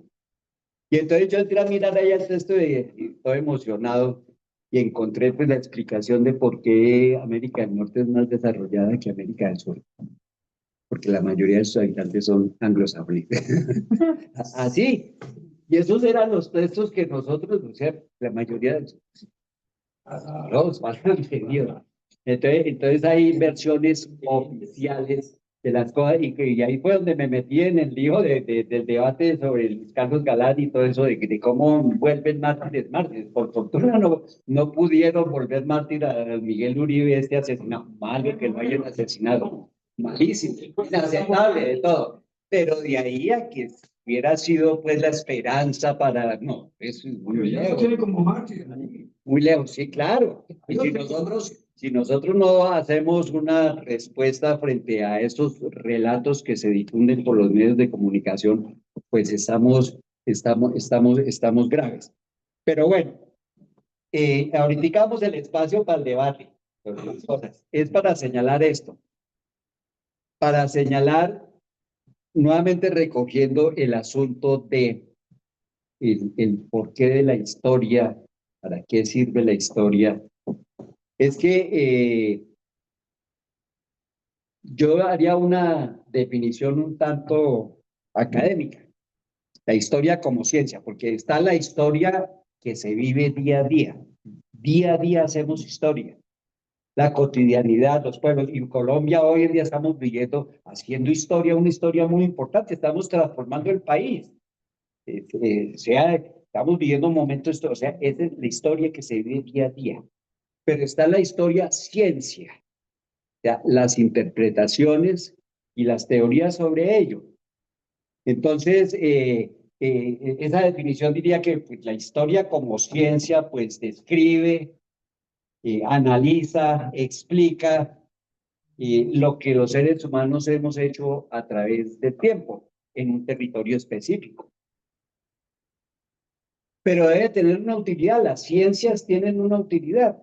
O sea, no es, yo diría, desde el punto de vista de que si no tiene una utilidad, algo no existiría. O sea, la ciencia, la biología, la química, etcétera, se han desarrollado a partir de resolver los problemas que presentan, que se le presentan al ser humano. Y entonces la medición, las matemáticas, todo han llegado es para ayudar a resolver los problemas que enfrenta la adaptación de nosotros como seres vivos frente al medio. Entonces, ¿cuál es la utilidad de la historia? En ese sentido, si es ciencia, ¿cuál es la utilidad? Entonces ya habíamos puesto cómo los maestros utilizamos la historia de vida del pelado para poder orientarlo pedagógicamente, etcétera. Entonces, diríamos que la historia nos permite entender lo que está pasando hoy, entender los problemas del atraso nacional o de la pobreza, de la crisis económica del país o de la violencia, entender ello. ¿Y entender ello para qué? Pues para plantear la línea, o sea, para plantear el qué hacer, qué es lo que hay que hacer. Pues, si estamos agobiados de este problema, la violencia nos tiene así, entonces, ¿cuál es? Pues la paz. Por ejemplo, por poner un ejemplo, tanto simple, pero es así, o sea, es para tirar la línea, la táctica y la estrategia, es eso, para eso. Entonces, cuando en el 1992 se conmemoraban los 500 años de que el país inundado por todos lados, no vamos a celebrar la barbarie, no al tal, por todos lados. O sea, hubo una expresión de un sector, de sectores políticos nacionales rechazando la conmemoración de los 500 años, rechazando eso. Y entonces,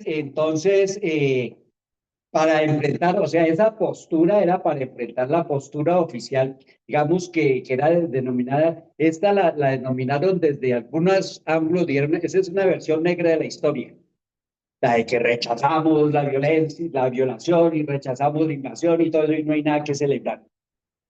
Pero eso se contraponía a la versión rosa. Pues creo que el gobernante era el inútil. Me parece que era el inútil el que estaba de gobernante y que fue allá a España a besarle los pies a la corona, a regalar lo que no era de él, sacado del museo de aquí, etcétera. Fue Gaviria.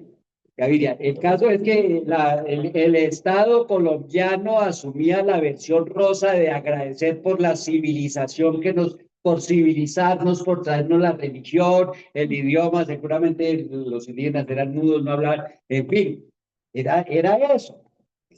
Ese debate estaba candente. Pero había también otros planteamientos.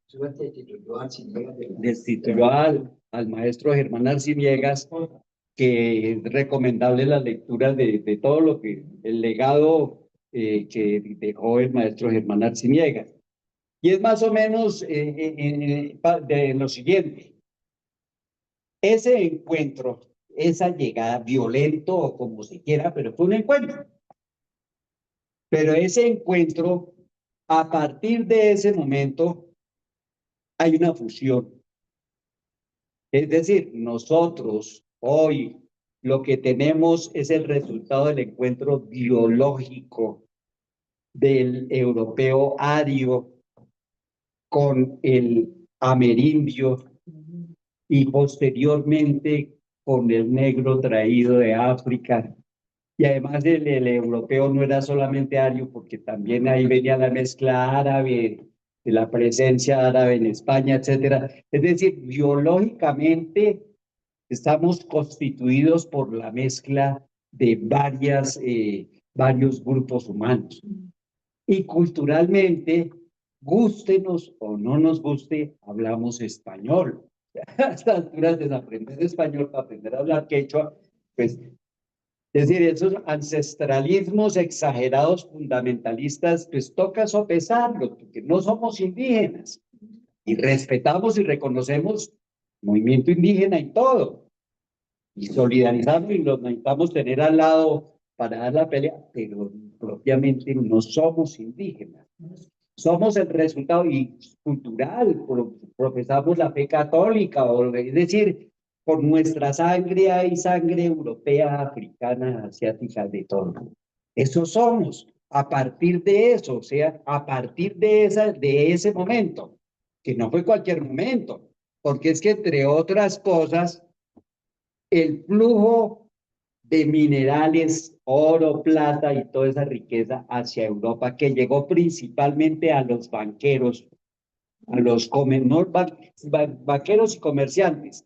Desde entonces, propició un fenómeno que se denomina la acumulación originaria de capital. Es decir, el capitalismo y el nuevo orden tal tiene como uno de sus factores ese momento de encuentro, esa relación, como se quiera denominar, relación perversa, buena, mala, lo que sea, pero es una relación que objetivamente propició el flujo de metales, minerales y todo, y propició la acumulación originaria de capital. Pero también los procesos que se desarrollaron aquí en América contribuyeron enormemente a cambios de mentalidades en el mundo entero en general. O sea, eso fue como el problema de la independencia. ¿Cuál independencia? No vamos a celebrar, celebrarle. Y esto, pues no vamos a celebrar, pero la fecha es altamente significativa, conmemorativa, de conmemoración de ese momento y lo que sucede de ahí para adelante, que no es cualquier cosa. Es decir, es esto, si lo compaginamos con lo que hemos señalado de que es para tirar línea, para la táctica. ¿Cuál es la táctica? Necesitamos la mayor unidad posible, sobre todo en estos territorios de Latinoamérica, de nuestra América. Es decir, es reconocer una identidad, nuestra identidad. Y a pesar de que siguen siendo retóricos los planteamientos del presidente Gustavo Petro, retórico, porque una cosa es la realidad y otra cosa es el discurso. Es decir, una cosa es, señor Trump, nos vamos a hablar de igual a igual. Y otra cosa es que el señor Trump nos sigue tratando como subalternos, como lo que sea. Ya les tiro las bombas y hago lo que me da la gana y usted puede quejarse al mono en la pila. Es decir, hay un discurso que necesitamos entronizar, que necesitamos apropiarnos, usando un término muy contemporáneo, empoderarnos de él, del latinoamericanismo, de esos, darnos ese valor y esa autoestima, que no somos cualquier cosa. Mira, aquí no solamente hay una cultura, un conocimiento, una ciencia moderna y todo en nosotros, pero también tenemos cabellos crespos y bailamos mapalé y curulao bueno, es decir, somos una muy valiosa expresión humana. Pero necesitamos tener un posicionamiento frente a lo que está aconteciendo en el mundo y en Colombia. Es decir, todo esto es no solo para señalar que el evento del 12 de octubre de 1492 tiene importancia para nosotros, para los latinoamericanos y para el mundo entero, y no se puede desconocer así alegremente que no vamos no, pues, todo eso hay que mirarlo. Es decir, nadie está negando que la cosa fue violenta, como también no hay que negar que los habitantes de aquí recibieron con mucha hospitalidad a los señores europeos. Pero es que, mire, hay cosas que hay que cambiar, hay tantas cosas que hay que cambiar en el país. Aquí se celebra con mucha pompa el premio India Catalina. ¿Y quién fue la India Catalina? La India Catalina fue un personaje que le sirvió a los españoles para derrotar inclusive exterminar los sectores rebeldes indígenas en los comienzos de la llamada conquista. Allá a finales de 1400, 1500, ella se volvió española, inclusive se vestía con ropa española. Era la consejera de don Pedro Heredia, el que llaman fundador de Cartagena, etcétera. O sea, es una historia, hay una canción muy bonita de Amparo Ochoa mexicana que se llama La Maldición de Malinche. Es referido allá en España, Malinche es un personaje de la misma categoría, o sea, que le sirvió al conquistador para someter a los de su misma de su misma comunidad. Entonces, esa era una nota, Catalina. Y yo esta mañana miré así rápidamente en internet lo de la India Catalina y no, la India Catalina es una expresión del mestizaje, o sea, no colocan el elemento del papel que jugó en el exterminio de las comunidades, en el sometimiento de las comunidades, etcétera, en un momento en que era crucial porque era dominación dominación o libertad. Bueno, entonces voy cerrando esto señalando pues, la línea. La línea es el respeto a la diferencia, la línea es la búsqueda de la más amplia unidad posible. Y eso se traduce en cosas concretas. Se traduce en la política ahorita próximos al debate electoral y todo, es la más amplia unidad de nosotros con las comunidades indígenas, de hombres, mujeres, en fin, o sea, esto debe propiciar hacia la mirada, hacia la más amplia unidad y hacia el respeto a la diferencia, el reconocimiento y el respeto a la diferencia y a la elevación de la dignidad y la autoestima como nación, como colectivo humano. Ya hemos señalado hoy no solo la enorme riqueza biológica que es el territorio nuestro y todo, y señalábamos el planteamiento crítico sobre el término pobreza. Sí, ese término pobreza hay que manejarlo con mucho cuidado. Como decir que alguien es inteligente y alguien no, es menos inteligente, no. O sea, son unos conceptos que hay que manejar con mucho cuidado. Lo mismo el asunto de la pobreza. Pues hoy se habla de los ingresos multidimensionales, etcétera, Porque eso debe ser así cada vez, porque estos lenguajes hacen parte de toda una cultura, hacen parte de una cultura. Entonces, cuando señalan es que ellos son salvajes, es que ellos son pobres, es que estoy completamente de acuerdo en la necesidad de utilizar estos términos de la mejor manera posible para que no se preste para seguir consolidando una ideología y una visión de carácter absolutamente neocolonial. Hoy se habla del sur global, hoy se está hablando del sur global, porque es que estas problemáticas nuestras son problemáticas también allá en África, allá en Asia, pero también son problemáticas de ciertos sectores aún en los países del norte. O sea, es otra vez el llamado a proletarios de todos los países unidos, o sea, es cada vez una mayor clarificación sobre las causas de estas desigualdades y las posibilidades de solución a las mismas. Entonces, aquí seguimos casados con la revolución, digo yo, aquí nos casamos con la revolución, aquí estamos por la transformación social de nuestra patria. Y cada vez, pues, los asuntos son cada vez más asequibles en términos de la comprensión de lo mismo. Aquí necesitamos la paz, aquí necesitamos industrializar el país, aquí necesitamos acabar con la corrupción, por ejemplo. Aquí necesitamos avance de los sectores de izquierda y alternativos en la perspectiva de construir el socialismo en nuestra patria. Es que el capitalismo no tiene fundamento, o sea, y el capitalismo si no se acaba el planeta, en términos más pragmáticos y empíricos, si el capitalismo no se acaba el planeta, el capitalismo acaba con el planeta inexorablemente, el capitalismo no tiene corazón, el lucro es su motor, etc. Entonces, aquí la propuesta sigue siendo la construcción del socialismo, ya sigue siendo la propuesta. Entonces, todo alrededor de estos acontecimientos históricos, pero este en muy particular, es para, digamos,